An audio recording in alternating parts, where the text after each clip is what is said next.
Hello दोस्तों, इस video में मैं आज आपको सिंक्रो के बारे में पूरा डिटेल में बताने वाला हूँ, जिसमें सिंक्रो किस तरह से काम करता है, सिंक्रो के कितने प्रकार होते हैं, उसके साथ ही सिंक्रो के फ़ायदे क्या है और सिंक्रो की जो उपयोगी क्या है वो सब बताने वाला हूँ। तो चलिए दोस्तों, अब हम जानते हैं सिंक्रो क्या है और सिंक्रो किस तरह से वर्क करता है।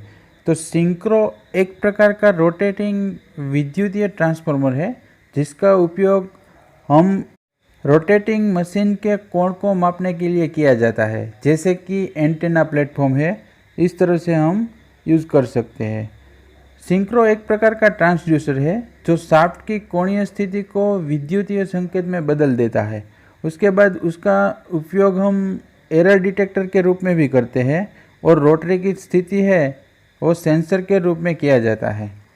अगर उसके साथ शाफ्ट में कोई गलत इन्फॉर्मेशन मिलती है तो उसके कारण ही हमारे सिस्टम में एरर जनरेट होती है, जो हम एरर फाइंड करते हैं वो। उसके अलावा भी हम अपने सामान्य भौतिक निर्माण में यह एक इलेक्ट्रिकल मोटर की तरह वर्क करता है।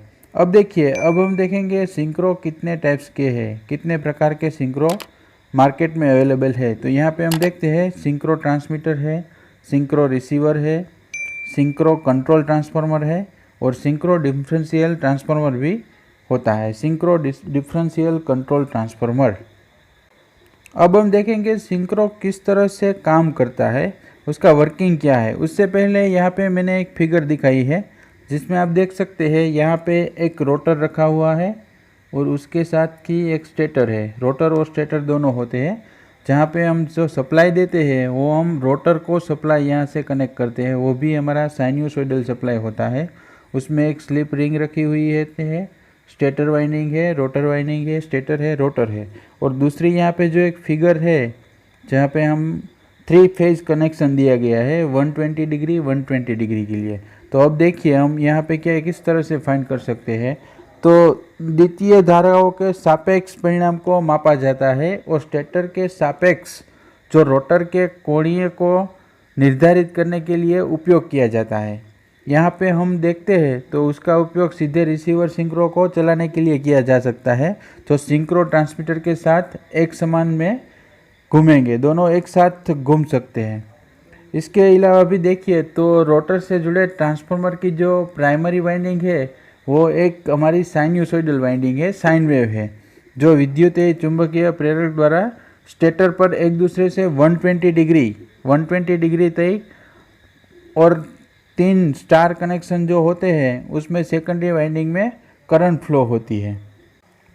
इसके बाद हम देखते हैं सिंक्रो का ऑपरेशन किस तरह से होता है। तो जो सिंक्रो का ऑपरेशन होता है वो हम प्रैक्टिकली लेवल पे देखें तो सिंक्रो के समान मोटर होते हैं, जिसमें रोटर, स्टेटर और शाफ्ट ये सब उनमें होते हैं। आमतौर पर स्लिप रिंग और ब्रश रोटर को बाहरी शक्ति के लिए जोड़ते हैं। उसके बाद देखें तो एक सिंक्रो ट्रांसमीटर का जो शाफ्ट है उस तंत्र द्वारा घुमाया जाता है जो सूचना भेजता है, जबकि सिंक्रो रिसीवर का शाफ्ट होता है एक डायल को घुमाता है या एक हल्का यांत्रिक भार संचालित करने के लिए यूज़ किया जाता है। एकल और 3 चरण इंक्लाय उपयोग में आम होते हैं और ठीक से कनेक्शन होने पर दूसरे के रोटेशन पर पालन करते हैं। अगर हम देखें तो एक ट्रांसमिशन कई रिसीवर बदल सकता है। यदि हमारा एक टॉर्क एक कारण है तो ट्रांसमिशन होना चाहिए अतिरिक्त स्रोत के लिए शारीरिक रूप से भी बड़ा होना चाहिए, हमारा जो एडिशनल करंट फ्लो होता है वो।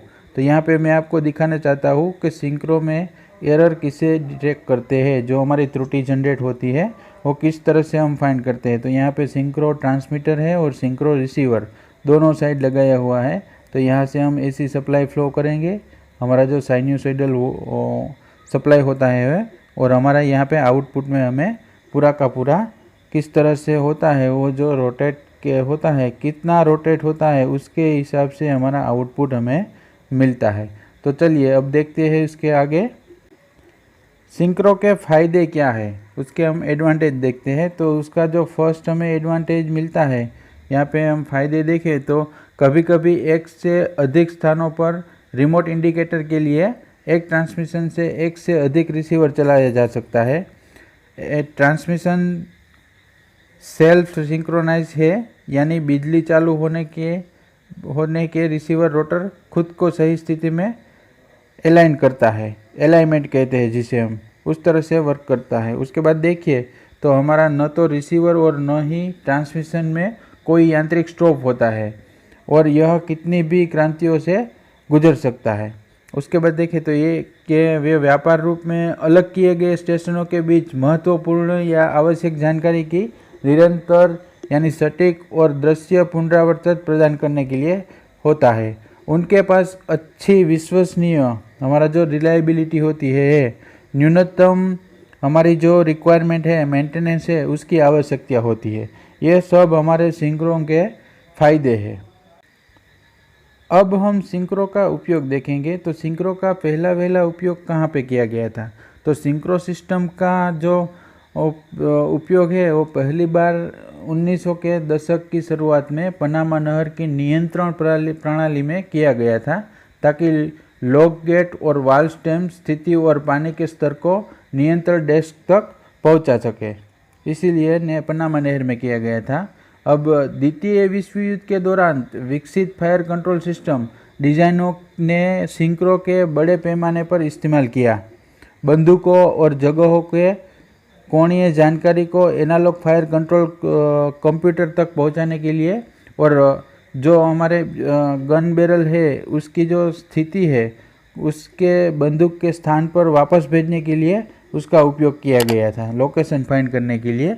उसके बाद छोटे सिंक्रो का उपयोग अभी भी संकेतन गेज को दूर से चलाने के लिए और विमान नियंत्रण के लिए रोटरी स्थिति सेंसर के रूप में किया जाता है, जहां इनबिल्ट उपकरणों की विश्वसनीयता की आवश्यकता होती है। रोटरी एनकोडर जैसे डिजिटल उपकरणों ने अधिकांश अन्य उपकरणों में सिंक्रो की जगह ले ली है। यहाँ पे देखिए तो मूवी कैमरा है और उसके बाद जो ध्वनि रिकॉर्डर उपकरणों है उसको में भी हम सिंक्रो की डिज़ाइन को यूज़ करते हैं और मोशन पिक्चर को हम सेल्सियस मोटर्स का व्यापार रूप से उपयोग किया जा सकता है। यहाँ पे हम देखते हैं। तो दोस्तों मैंने यहाँ पे पूरा सिंक्रो के बारे में आपको बताया, जिसमें सिंक्रो किस तरह से काम करता है, कितने प्रकार का है, एप्लीकेशन क्या है, एडवांटेज क्या है। अगर आपको हमारा वीडियो पसंद आए तो उसे लाइक करें, शेयर करें और सब्सक्राइब करें। Thank you for watching my video.